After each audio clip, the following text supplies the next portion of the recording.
When we think of the Porsche brand, most of us imagine the iconic 911. However, the company's history is much older, more complex, and largely forgotten.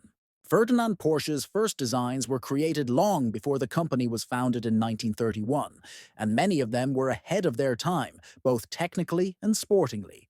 These were experimental, prototype designs, often built for other manufacturers and countries, yet they set the course that would later lead to the 911 legend. This history explores the birth of the brand, its first race cars, and the designs that laid the foundation for the future Porsche philosophy.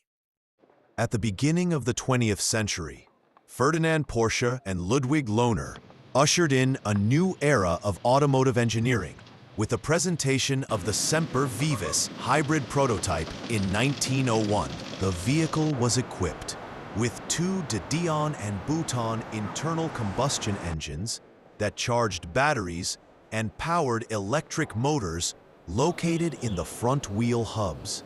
This solution caused a sensation at the Paris Motor Show, although the design was heavy, complex, and unsuitable for mass production. The Semper Vivis, despite its groundbreaking concept, proved too bulky and impractical. However, Porsche had a vision for further development of the hybrid drive and quickly began work on improving it. The prototype's biggest problems were excessive batteries and a lack of power. Therefore, Porsche limited battery capacity while simultaneously abandoning the two small combustion engines in favor of a single, significantly more powerful one. This resulted in a design that became the foundation of the mixed model. The new car, known as the Porsche Mixte, addressed the key issues of the Semper Vivis: lighter construction, smaller electric motors, and a single, more efficient combustion engine delivered improved performance. Crucially, electric hub motors were installed not only in the front wheels, but also in the rear, creating one of the first all-wheel drive vehicles in history. The Mixte combined technological audacity with efficiency, surpassing the earlier prototype. The introduction of electric four-wheel drive was a truly groundbreaking solution at the time, giving the Mixte exceptional traction and stability. Its design allowed for a smoother ride and eliminated the need for a traditional gearbox. It was a technological milestone, confirming that hybrids could be a viable alternative to traditional combustion engine cars. The Mixte became a symbol of engineering audacity, decades ahead of its time. The first Mixte models weighed around 1,200 kilograms and used four-cylinder engines from Austrian Daimler, displacing 5.5 liters and developing 25 horsepower. Only 7 of these vehicles were built, 5 of which were purchased by entrepreneur Emil Jelinek, who later became associated with the Mercedes brand.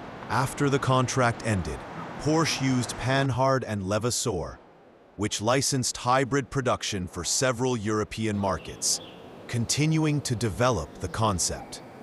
Although production of the Mixte was limited, the car gained recognition for its performance. In the spring of 1902, one of them won its class in the Exelberg race, demonstrating the potential of the hybrid drive. Reviews of the model were generally positive, with praise for its stability, smooth operation, and technological potential. However, despite its technical advantages, the design proved too expensive and complex to achieve widespread market acceptance. High production costs, difficult servicing, and lower reliability compared to conventional combustion engine cars limited the Mixte's commercial success. Only 11 units had been sold by 1905. Paradoxically, Lohner Porsche's purely electric cars gained greater popularity, with over 60 sold. They offered a simpler design, were easier to operate, and elicited fewer concerns from customers. In retrospect, the Porsche Mixte is considered one of the most important milestones in automotive history. Although it was not a commercial success, It laid the foundation for modern hybrids and electric vehicles.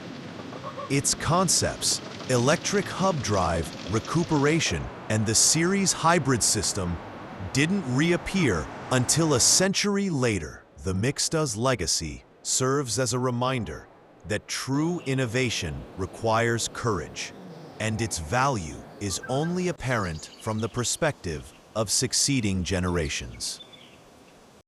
The Porsche Type 64 is widely considered the first car to bear the genes of later Porsche designs, even though it was created before the brand officially existed. The project originated in the late 1930s as a response to the need for a lightweight, fast sports car capable of long-distance driving. The design was based on the technical solutions of the Volkswagen Beetle, which Ferdinand Porsche had been working on, but it was significantly enhanced in terms of performance and aerodynamics.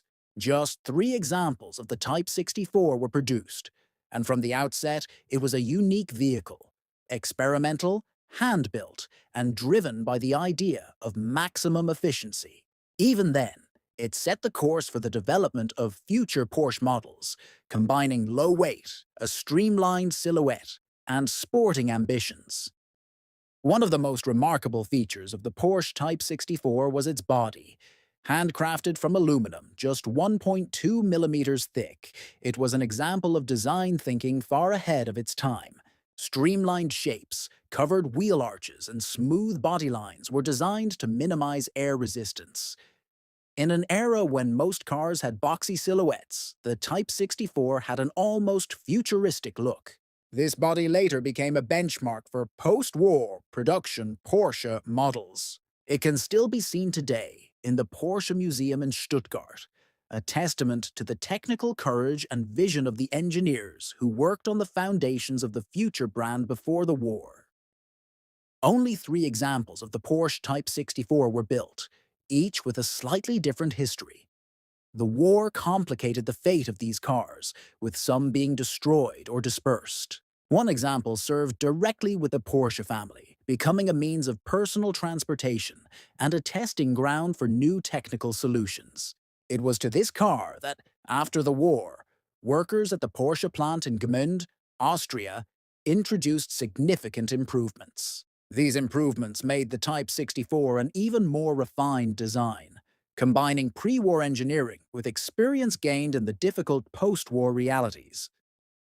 The example used by the Porsche family underwent significant modifications after the war. The mechanical brakes were replaced with more modern, hydraulically controlled ones, improving driving efficiency and safety. The suspension was also modified, adapting it for better stability and handling at higher speeds. The increased engine power also allowed for the full exploitation of the body's aerodynamic potential.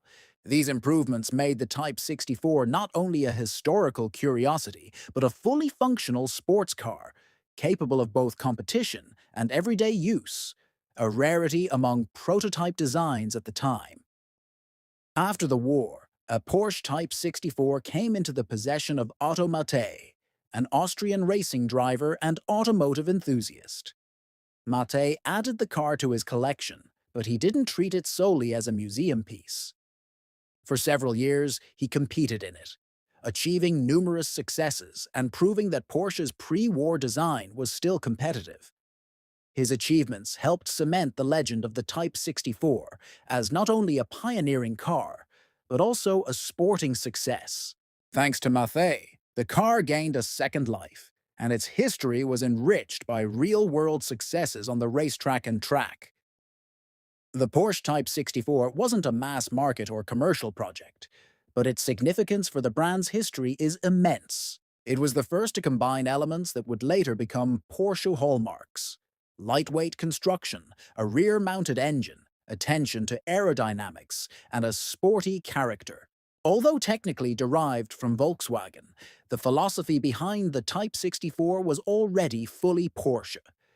This car bridged the gap between Ferdinand Porsche's pre-war engineering and the post-war models that built the brand's global reputation. Without the Type 64, it's difficult to imagine the later successes of the 356 or 911. After Automate's death in 1995, his collection was sold. The priceless Porsche Type 64 was transferred to a new owner in Vienna, along with numerous parts and memorabilia related to the car's history. Shortly thereafter, the spare parts and other treasures were acquired by the founders of the Prototype Museum in Hamburg. To their great surprise, among the seemingly insignificant parts, original components from other Type 64s were found. This discovery was of immense historical significance, allowing for the recreation of fragments of history that for years seemed irretrievably lost. The recovered components allowed the Prototype Museum to begin work on the car's reconstruction, an exceptionally difficult undertaking requiring extensive knowledge. Every detail had to be faithful to the original, and documentation was sparse. However, thanks to this project, it was possible to bring back to life fragments of one of the most important cars in Porsche's history. Simultaneously, the Porsche Museum in Stuttgart is exhibiting the original aluminum body of the Type 64, highlighting its groundbreaking significance. These efforts demonstrate the importance the company places on preserving and promoting the earliest stages of the brand's history. Today, the Porsche Type 64 is considered one of the most valuable and desirable collector cars in the world. Its value stems not only from its extreme rarity, but above all, from its historical significance. It symbolizes the birth of the Porsche brand and provides material proof that its DNA was formed even before its official market debut. The Type 64 is the subject of research by automotive historians, an inspiration for designers, and a cult object among brand fans. Every preserved item, every photograph, and every account of its use constitute an invaluable source of knowledge about the origins of sports cars. The Porsche Type 64 is much more than a prototype or a museum curio.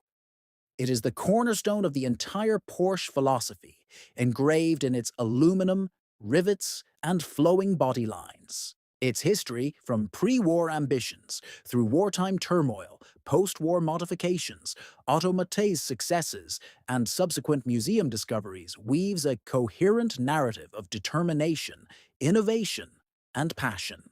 Today, the Type 64's legacy permeates every Porsche sports car that takes to the road or track. It is precisely why this unassuming pre-war car holds such a unique place in automotive history. Immediately after the end of World War II, European racetracks became a breeding ground for entirely new brands, and one of the most ambitious was the Italian Cisitalia. Its founder was Piero Duccio, a former athlete whose career was cut short by injury, but who managed to build a formidable financial base in the textile, banking, and sports industries. It was from Compagnia Industriale Sportiva Italia that the brand's name originated. Duccio quickly realized that motorsport could become his company's calling card, so he founded Scuderia Torino and began developing his own racing cars. Cisitalia's initial post-war successes sparked ambitions for the highest level of Grand Prix racing. The first Cisitalia prototypes, based on Fiat mechanicals, were built in 1945. A dozen or so months later, the brand offered both single-seater racing cars and civilian sports cars. The culmination of these early successes was the 1947 Mille Miglia, where Cisitalia took second, third, and fourth place overall, as well as a podium finish in its class. This result proved the young company's ability to compete with established manufacturers. For Duccio, however, this was only the beginning. His goal was to build a car that could dominate Grand Prix racing and elevate Cisitalia to the very pinnacle of global motorsport. To realize his dreams, Duccio partnered with the Porsche design office in Gmund, Austria. For Ferry Porsche, this was an opportunity to create a truly revolutionary racing machine, harking back to the pre-war Auto Union and Mercedes designs of his father, Ferdinand. Thus was born the Type 360 project, also known as the Cisitalia 360 or Porsche 360. The car was to be the most technologically advanced racing car of its era. Other projects were planned simultaneously. a sports car, a tractor, and a water turbine. But it was the Type 360 that became the symbol of this incredibly ambitious collaboration. The 360 project brought together the elite of European engineering. Key figures included Carlo Abarth, Rudolf Hruska, Karl Rabe, Eberhard von Eberhorst, and Giovanni Savanuzzi. Each brought experience from brands such as Fiat, Porsche, and Auto Union. The entire project was held together by motorsport legend Tazio Nuvolari, who had supported Cisitalia from the outset. His presence lent the project prestige and credibility. The Type 360 was intended not only as a racing car, but also as a manifestation of the technological capabilities of post-war Europe and a symbol of a return to top-level competition.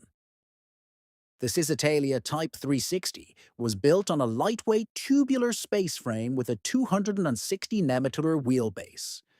The mid-mounted engine weighed just 155 kilos, and fuel was stored in two side tanks. All wheels were independently suspended, a remarkably modern solution for the time.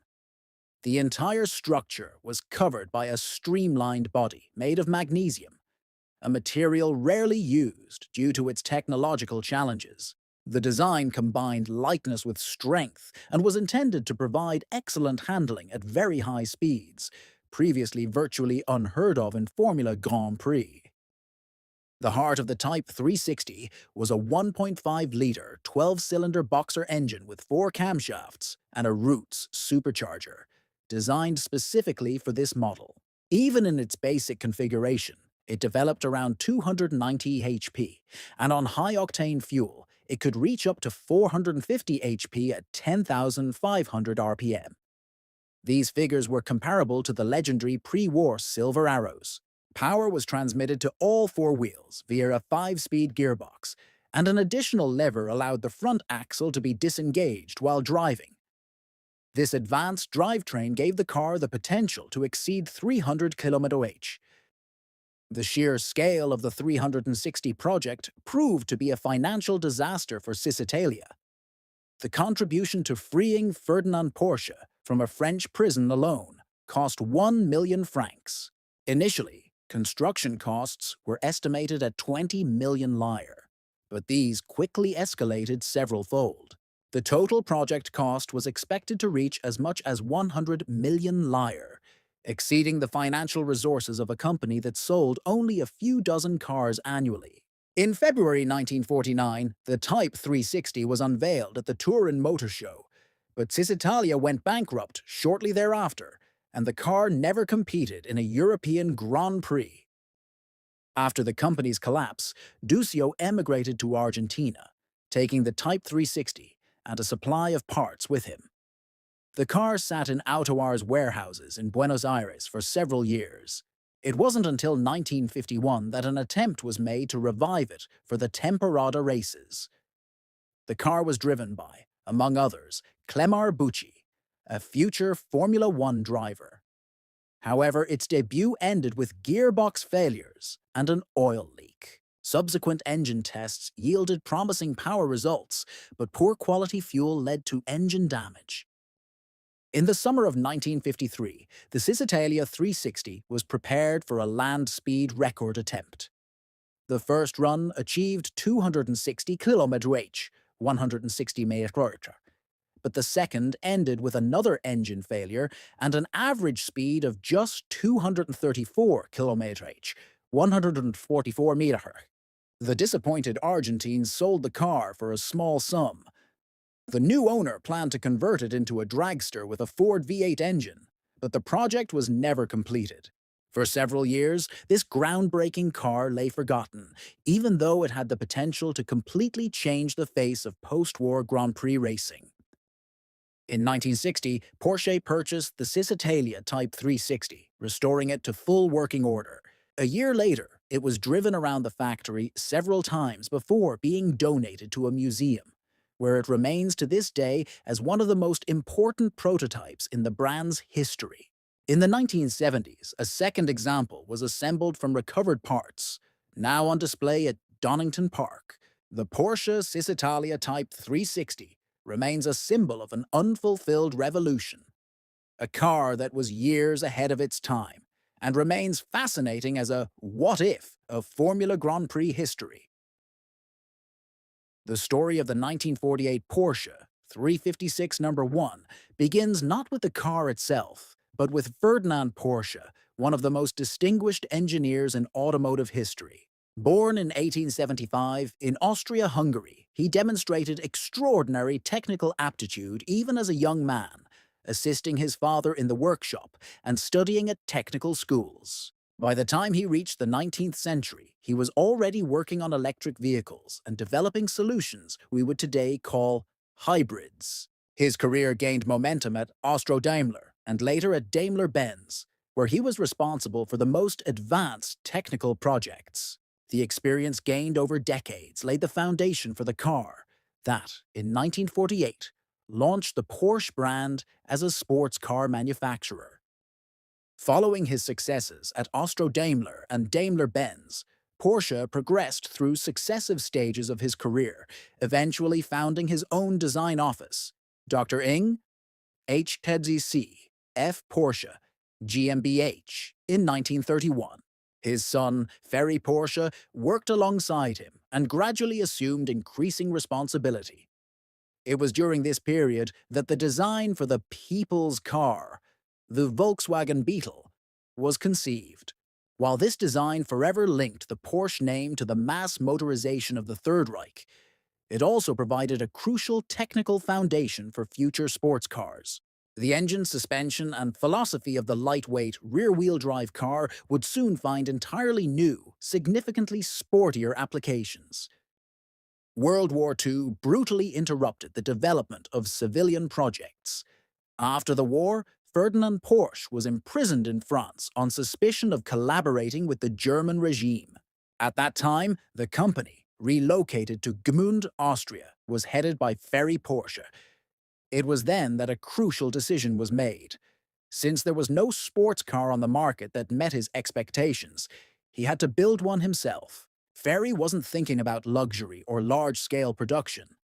His goal was a lightweight, agile car that would offer pure driving pleasure. Thus, the idea for the Porsche number 1, the first car to bear the Porsche name, was born. The Roadster, known today as the Porsche 356 number 1, 356001, or Roadster Gmünd, was completed in May of 1948 after less than a year of development. It was an exceptionally modest car, yet meticulously crafted in every detail. The body was designed by Erwin Komenda, co-designer of the Beetle silhouette, and the hand-forming of the aluminum panels was performed by Friedrich Weber, using only simple tools and wooden templates. The distinctive, frameless, split windshield gave the car a light and modern feel. Although it was considered merely a Beetle convertible to the sarcastic, it actually represented a completely new level of quality in the world of post-war sports cars. The Porsche 356 number 1 was based largely on Volkswagen components, but these were meticulously modified. The chassis, suspension, gearbox, and drum brakes were all derived from the Beetle, but the key difference was the mid-engine layout. The four-cylinder air-cooled unit was positioned between the cabin and the rear axle, ensuring excellent balance. Interestingly, it was the only Porsche with a mid-engine in this form. All subsequent 356 models, as well as the 911, had the engine behind the rear axle. Additionally, the No. 1 featured a tubular frame, while subsequent cars featured a plate frame and steel bodies. The base Volkswagen engine, with a displacement of 1.13 liters, developed just 25 HP, but it was significantly modified at Porsche. The cylinder stroke was increased, the compression ratio was raised, the valve train was improved, and 2 carburetors were installed. This increased power to at least 35 HP, resulting in very good performance, despite a weight of just 585 kilograms. A 4-speed manual gearbox transferred drive to the rear wheels, and the simple design promoted reliability. While these figures may seem modest today, in 1948, the Porsche number 1 was a fast and remarkably agile car. The interior of the Porsche 356 number 1 was extremely simple, focused on function rather than luxury. The driver and passenger occupied small, lightweight seats, with only a tachometer and glove compartment in front of them. The speedometer was added later. There were map pockets in the doors, luggage and a fuel tank under the front hood, and a spare tire and battery in the rear. Every detail had its purpose, and the lack of unnecessary frills emphasized the car's sporty character. This foreshadowed the Porsche philosophy that, for decades, placed the driver at the center of attention. In May 1948, Ferry Porsche set off on its first test run from Gmünd to Zell am See. The car reached speeds of around 135–140 km/h, 84–87 mph, and suffered only one breakdown, a broken rear suspension arm, which was quickly repaired. Just 2 months later, the Porsche 356 number 1 was delivered to motoring journalists. Their opinions were surprisingly unanimous. This is what a modern sports car should look like: light, agile, precise to handle, and immensely enjoyable to drive. This was the moment when the Porsche brand began to build its legend. The success of the number 1 Roadster led to the development of the 356-2 prototype coupe, and before the end of the 1940s, production of the 356 began in Gmünd, using Volkswagen parts available after the war. A contract with VW soon enabled the company to return to Stuttgart and establish production in Zuffenhausen. In January 1951, Ferdinand Porsche died, not having lived to see his brand fully succeed, but his vision was already being realized by his son. The 356 became the financial and image-building foundation for Porsche for decades to come. The Porsche 356 number 1 was registered for road use on June 8, 1948, a date considered the symbolic birth of Porsche sports cars. Over the years, the car underwent numerous modifications and repairs, losing its original form, but its significance remains undeniable. Today, it rests in the Porsche Museum as a priceless exhibit.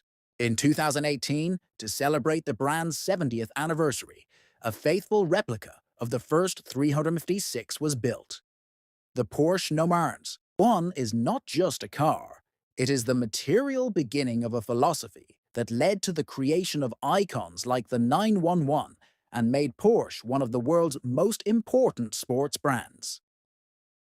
The history of the Porsche brand rests on two equally strong foundations: the production of outstanding road cars and uninterrupted success in motorsport. Both pillars were equally important to the company, as the absence of either would have led to the partial collapse of the myth of the German brand, built over decades. This was understood by the company's founder, Ferdinand Porsche, and his son Ferry, who from the outset sought to combine production technology with experience gained on the racetrack.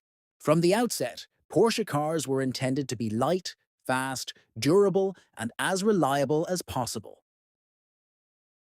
Before the post-war Porsche designs were developed, Ferdinand gave the world two exceptional designs. The first was the mass-produced Volkswagen Beetle, a car produced unchanged for decades.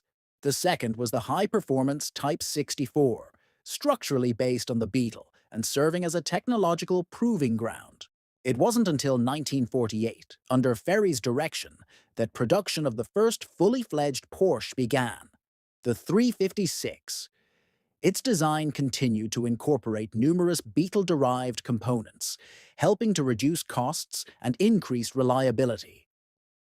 For the first 2 years of the post-war era, Porsche cars were hand-assembled in Gmünd, Austria, where only around 50 units were produced. Only the transfer of production to Zuffenhausen near Stuttgart allowed for the expansion of the program to series production. Less than 3 years after the creation of the 356, Porsche decided to build its first dedicated racing car. The 356 SL, or Sport Light, was born. A lightweight, aerodynamically optimized car designed to compete in the most demanding endurance races, such as the 24 Hours of Le Mans. The 356 SL retained the basic architecture of the road, going 356 still utilizing the Volkswagen platform and engine. The secret to its success, however, lay in its weight. The body was made entirely of hand-formed aluminum, which, combined with lightweight equipment, reduced its curb weight to an impressive 640 kilograms. Compared to the road-going version, the fuel tank was enlarged, moved forward, and equipped with a central filler just in front of the windshield, reducing service time when stationary. The 356 SL was powered by a heavily modified Beetle engine, air-cooled and positioned behind the rear axle. The engine displaced 1 liters to meet the 1100cc regulations. But thanks to increased compression and the use of sports carburetors, it produced around 45 horsepower. Power was transferred to the rear wheels via a 4-speed manual gearbox. These changes made the 356 SL astonishingly fast and durable, which proved crucial in the 24-hour competition. The first 356 were equipped with cable-operated drum brakes, which had proven effective on the lightweight Beetle but were insufficient for the racing Porsche. They were quickly replaced by the more efficient Girling system, also drum-based but hydraulically operated. The upgrade was essential, as Le Mans demanded not only speed, but, above all, control and safety, and the braking system was one of the most frequently overloaded components in the endurance races of the 1950s. In 1951, with just 3 years of experience as a car manufacturer, Porsche took on the challenge of competing in the legendary 24 Hours of Le Mans. Two 356 SLs were entered. The car, driven by the French team of Auguste Voyer Edmond Mouche, finished 20th overall and also the winner in the 1100cc category. It averaged around 140 km/h, 87 miles throughout the day, a remarkable performance for such a small displacement car. The second car, unfortunately, did not compete after a crash during a shakedown lap. But a year later, Porsche returned to Le Mans with an improved version of the 356 SL. Among other changes, the windshield was changed to a single-piece design, and aerodynamic wheel arch covers were installed. The engine remained unchanged, but improved aerodynamics and better preparation allowed Voyer and Mouche to once again claim the class victory, repeating their success and cementing the Porsche brand as a future endurance racing dominator. The 356 SL also served as a technological testing ground. In 1951, a thoroughly modified 1.5-liter engine with 70 HP was installed in one example. This engine was tested during a 72-hour test at the Monterey circuit, where the car covered almost 11,000 kilometers at an average speed of over 152 km/h. The road-going engine soon found its way into the 356 Super, where it produced 55 HP, paving the way for subsequent sporty versions. Production of the 356 SL ended in the mid-1950s, when the 550 Spider debuted in 1954. Significantly more advanced, lighter, and more powerful. Nevertheless, it was the 356 SL that went down in history as the first chapter in Porsche's long and successful history at Le Mans. The car demonstrated that the brand's philosophy, combining lightweight construction, agility, and reliability, was a recipe for future success. From that moment on, Porsche would never leave the endurance racing scene again. Porsche's history entered a dynamic phase in the early 1950s, when, just 3 years after the company's founding, it built a car that gave the brand its first victory in the world's most challenging endurance race. In 1951, the modest 356 SL dominated the 1.1-liter class at the 24 Heures du Mans, inspiring admiration with its reliability and speed on the long straights. 12 months later, a modernized version repeated the feat, and Porsche engineers began to think beyond simply adapting road-going models. This was the impetus for the creation of the 550 series, the brand's first fully-fledged racing car. Compared to the 356 SL, which was based on production Volkswagens, the future 550 represented a completely new approach. While it may be hard to believe today, It wasn't obvious at the time that a sports car should be built from scratch as a competitive vehicle. Porsche had to be frugal. It didn't have vast financial resources or time at its disposal. As a result, two teams were formed: a design team led by Wilhelm Hild and a team responsible for the drivetrain, headed by future Porsche legend Ernst Fuhrmann. The goal was to create a car for the 1.5-liter class that would be lightweight, durable, and fast. At the time, it was a design revolution. The Hilda team opted for a mid-engine layout, ahead of the rear axle, a solution that seems natural today, but at the time was practically unheard of in sports cars. For Porsche, it was the debut of a configuration that would later bring the brand its greatest successes in endurance racing history, from the 917 through the 936 and 956 to the 962 and the contemporary 911 GT1. The central engine layout provided ideal balance, improved cornering stability, and increased the development potential of the entire design. Equally impressive was the 550's supporting structure, combining a steel flat frame with an aluminum monocoque. This kept the car's weight to around 550 kilograms. The first iteration of the model was produced in just 2 examples and featured a removable coupe body. The use of an enclosed cockpit made practical sense. On the legendary Le Mans straights, lower aerodynamic drag was a significant advantage. The body design demonstrated that Porsche was beginning to consider aerodynamics as seriously as the mechanical engineering itself. At the time of its debut, the project was still technically unfinished.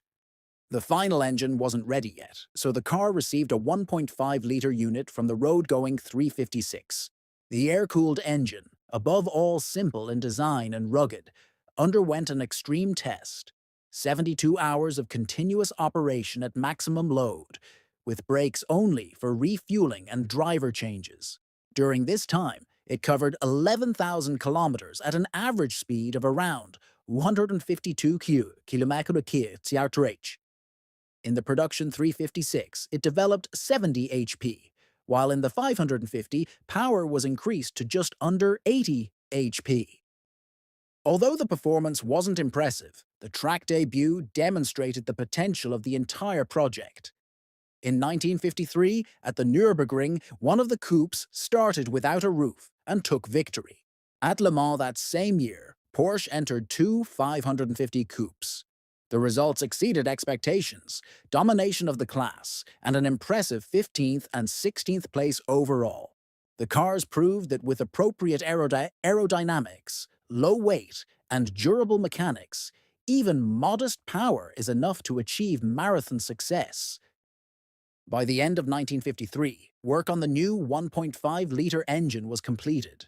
Fuhrmann created an engine that went down in history as the Type 547. It was an air-cooled 4-cylinder boxer engine equipped with a DOHC valve train with 2 camshafts in each head. The most unusual feature was the timing drive. Instead of traditional chains or belts, a highly precise but expensive system of shafts and bevel gears was used. Ultimately, the 1.5-liter engine produced around 110 HP and around 120 newtons of torque. The new engine necessitated structural and aerodynamic changes, giving rise to the 550 RS Spider. Unlike the coupe, the RS was intended to be a more versatile concept, intended for both track use and road-legal customers. Body design was entrusted to Erwin Komenda, also responsible for the styling of the first production Porsche models. The open-top cabin accommodated 2 people, and the car was offered with a windshield with wipers and the option of an aerodynamic passenger seat cover for single-seater racing. The debut of the 550 RS was somewhat surprising. At the 1953 Hockenheim Grand Prix, the new Spider lost to its older cousin, an 80-horsepower coupe. Contrary to appearances, this was an important lesson for the designers, who realized that the new configuration required refinement. A month later, the 550 RS was unveiled at the Paris Motor Show, and small-scale production, also intended for private racing teams, was officially announced. Production began in 1954, and the first examples began to be delivered to motorsport enthusiasts. The 550 RS Spider's greatest racing success came very quickly. In 1954, two factory examples, with power boosted to 117 HP, competed in the famous Carrera Panamericana, an ultra-tough 3,000-kilometer race in Mexico. The Porsche's lightweight and agile design kept pace with competitors with almost twice its power, resulting in third and fourth place overall and a convincing class victory. From that moment on, the Carrera name became iconic, later adorning sporty versions of Porsche road cars. Despite this success, the RS Spider failed to dominate the world's racetracks, prompting Porsche to further modernize the design. However, the model inadvertently became a part of pop culture thanks to the tragic death of James Dean, who purchased a road-going example, dubbed the Little Bastard, in 1955. On September 30th of that same year, Dean died in a collision with a Ford while driving on a public road. Although the RS had already achieved its greatest successes, it was this tragedy that catapulted the car into a global icon. Porsche, however, concluded that the design possibilities were not yet exhausted. In 1956, the next evolution was presented, the 550A RS Spider, which visually resembled its predecessor, but beneath its aluminum skin was a completely different car. The biggest change concerned the supporting structure. The previously used flat frame was replaced by a tubular steel space frame, significantly stiffer and more resistant to overloads. The outer panels were still made of thin aluminum, ensuring the same weight while significantly increasing stiffness. Modifications also extended to the drivetrain. Although displacement remained at 1.5 liters, power increased to around 135 HP. This was achieved through the use of new Weber carburetors and an increased compression ratio to 9.8.1. The engine was paired with a new 5-speed manual gearbox and a ZF self-locking differential. The suspension was also improved. The rigid rear axle remained, but shorter and stiffer springs were used. This improved handling, especially in fast corners, where the earlier RS Spider could be a bit jumpy. The 550A RS Spider made its debut at the Mille Miglia in 1956. The new design won the displacement class, which was only a foretaste of its true potential. The 1,000-kilometer Nürburgring soon followed, where two 550As achieved an astonishing result, 4th and 6th place overall, as well as a class victory. The 1.5-liter car faced competition, powered by engines twice its size. The result alerted the industry to the fact that Porsche was now considering motorsport as a strategic foundation for its development. The biggest test came a few weeks later during the 24 Hours of Le Mans. Porsche decided to bolster its aerodynamics by equipping its cars with coupe bodies designed to reduce drag. Of the two cars entered, only one reached the finish line, but the result was spectacular: 5th place overall and 1st in the displacement class. Competitors were amazed that a car with such a small engine could maintain average speeds comparable to cars many times more powerful. The 550A's success was also a commercial success. Porsche offered the car to private teams, leading to examples appearing in various racing series from Europe to the United States. A total of around 40 550A RS Spiders were built, making it rare, but not unique like its predecessors. The design also tested engines enlarged to 7 liters, foreshadowing the development of future Porsche 4-cylinder racing engines, which would later be incorporated into the 718 series models in the 1960s. 1956 was both the pinnacle of the 550A's racing career and the model's final season of full-time activity. By 1957, Porsche had developed its successor, the legendary 718, which adopted the 550's design philosophy, but evolved for the new era of motorsport. The 718 continued the tradition of mid-engines, lightweight aluminum bodies, and maximum aerodynamic efficiency. As a result, the 550A, though it didn't dominate for long, became a key link in Porsche's evolution from a sports car manufacturer to a global racing powerhouse. Today, all variants of the 550 series are coveted by collectors, museums, and auction houses. Examples with full race documentation command spectacular prices. For example, a 550A RS Spider, a Targa Florio winner, sold in 2004 for the equivalent of 2.62 million zloty. In the following years, prices only rose, reflecting the global craze for 1950s and 1960s racing cars. These cars are treated not as automotive exhibits, but as technological masterpieces, representing a transitional stage between eras.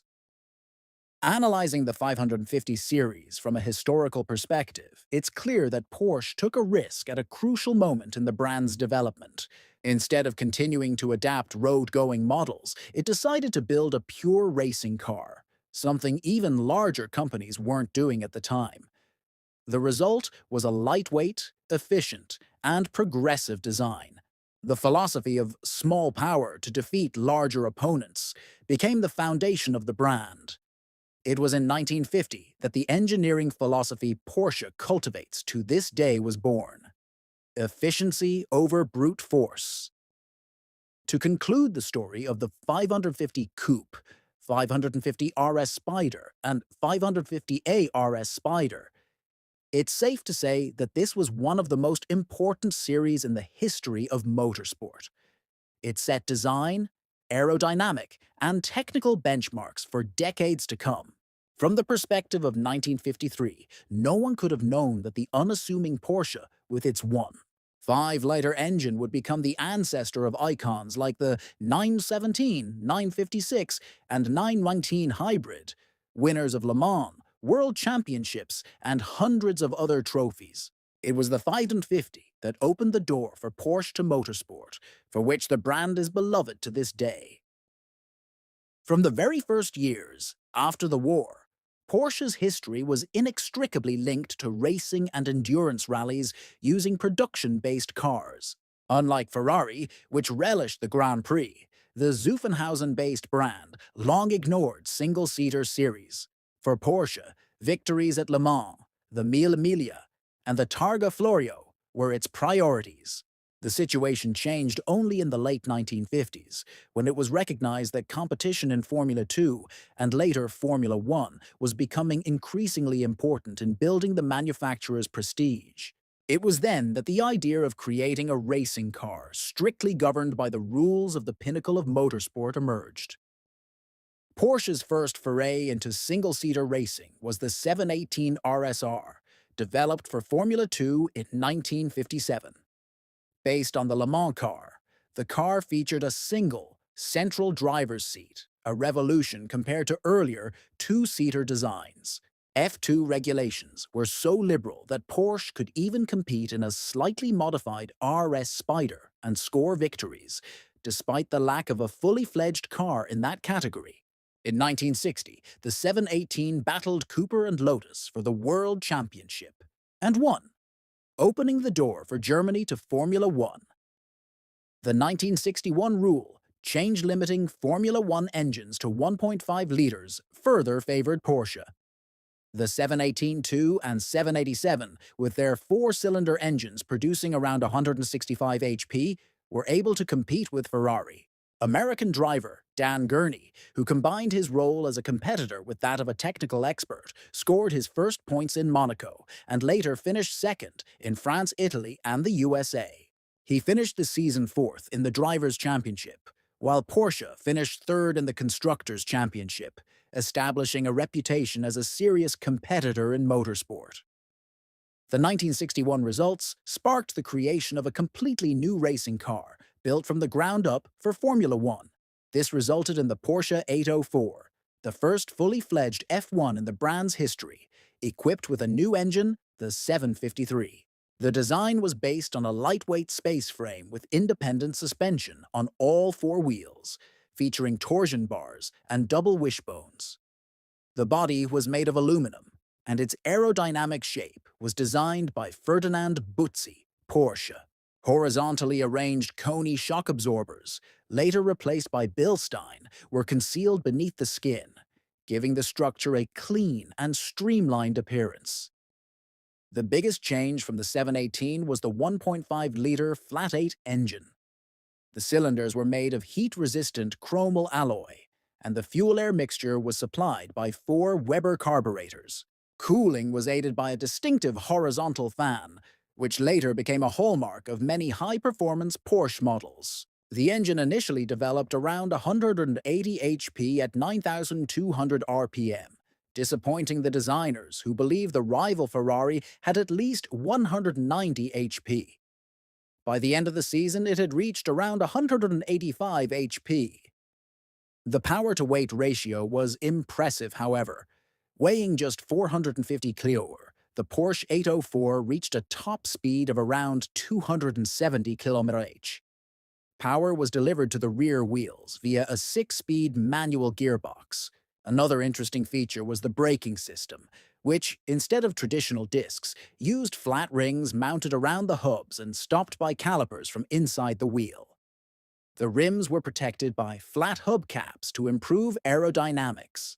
Despite these innovations, the rims themselves remained steel, which in 1962 was considered somewhat archaic. Competitors were slowly switching to light alloy castings. The 804's debut came at the Dutch Grand Prix at Zandvoort. Dan Gurney got off to a flying start, but a gearbox failure ended his hopes. The second Porsche finished 7th. The breakthrough came in Rouen, France, where the Ferraris were not competing, and Porsche fielded 2 improved cars with improved suspension, driving position, and braking. Gurney quickly moved up to 3rd place behind Jim Clark in a Lotus and Graham Hill. The failure of his rivals gave him the lead, which he held until the finish line, Porsche's first and only victory in the F1 World Championship. After the triumph in France, expectations for the 804 rose, especially ahead of the German Grand Prix, which was watched by some 250,000 fans. Although Gurney finished 3rd, Graham Hill won the race in a BRM. The following rounds were no better. Joachim Bonnier finished 6th in Italy, and Gurney 5th in the USA. The 804 also triumphed at the Solituring near Stuttgart, a non-championship race, and at the prestigious Ollenvillars in Switzerland. Despite these successes, the 1962 season was considered disappointing, considering the costs incurred and the management's expectations. At the end of 1962, the decision was made to withdraw Porsche from the single-seater market. There were 3 reasons: high costs, moderate performance, and the limited potential for applying F1 technologies to road cars. The single-seater didn't allow for a model range or justify the factory's investment. Despite this, the 753 engine survived. It was enlarged first to 2 liters, then to 2.2 liters, producing up to 275 HP. This engine later powered the 904, 906, 910, 907, 909, and the older 718, demonstrating that the designer's efforts had been worthwhile. In total, only 4 804s were built. Only 3 cars from the 804 series raced. The 4th never started and is now housed in the Porsche Museum. The brand returned to Formula One only in the early 1980s, this time as an engine supplier to McLaren. The partnership culminated in 2 Constructors' Championship titles, which, years later, gave Porsche a measure of rehabilitation in the pinnacle of motorsport. A test run with the Arrows Koscha footwork team in 1991 fell through, and a potential return, announced for 2014, ultimately shifted its focus to endurance racing and Le Mans, where the brand feels most at home. Although Porsche exists in the collective consciousness primarily thanks to the 911, it was the earlier designs that built the brand's DNA: lightness, efficiency, innovation, and resistance to compromise. From the electric loaner Porsche, through experimental prototypes, to championship-winning racing machines, All these projects set the stage for the legend that was yet to come. Therefore, the full history of Porsche is not the story of a single model, but of a technological evolution that began long before. And only by understanding these origins can the 911 be fully understood.